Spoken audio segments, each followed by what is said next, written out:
Venezuela ലോകത്തിലെ ഏറ്റവും വലിയ എണ്ണ ശേഖരത്തിന്റെ ഉടമകൾ.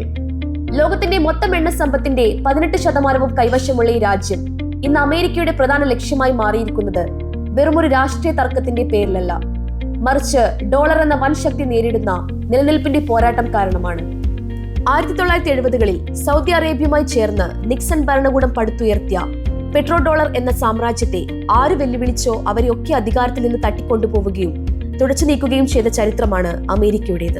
എണ്ണ വ്യാപാരം യൂറോയിൽ നടത്താൻ ശ്രമിച്ച ഇറാഖിലെ സദാം ഹുസൈന്റെയും സ്വർണാധിഷ്ഠിത കറൻസി സ്വപ്നം കണ്ട ലിബിയയിലെ ഗദ്ദാഫിയുടെയും അന്ത്യം നമുക്ക് മുന്നിലുണ്ട്. ഇതേ പാത പിന്തുടർന്ന് റഷ്യയുമായും ചൈനയുമായും സ്വന്തം കറൻസിയിൽ ഇടപാട് നടത്താനും ലോകത്തെ വൻ ശക്തികളുടെ കൂട്ടായ്മയായ ബ്രിക്സിൽ ചേരാനും വെനിസ്വേല തീരുമാനിച്ചതോടെ അമേരിക്കൻ ഡോളറിന്റെ ആഗോളാധിപത്യം അപകടത്തിലായിരിക്കുകയാണ്.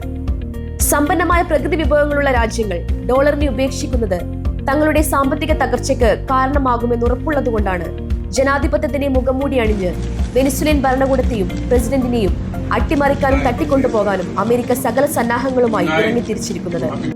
ചുരുക്കത്തിൽ ഇത് കേവലം ഒരു രാജ്യത്തെ പ്രശ്നമല്ല, മറിച്ച് ലോകത്തിന്റെ സാമ്പത്തിക നിയന്ത്രണം ആരുടെ കയ്യിലായിരിക്കണമെന്ന പോരാട്ടമാണിത്. ഡോളറിന്റെ ആധിപത്യം തുടരുമോ അതോ പുതിയൊരു സാമ്പത്തിക ക്രമം ഉദയം ചെയ്യുമോ എന്ന് വരും വർഷങ്ങൾ തെളിയിക്കും.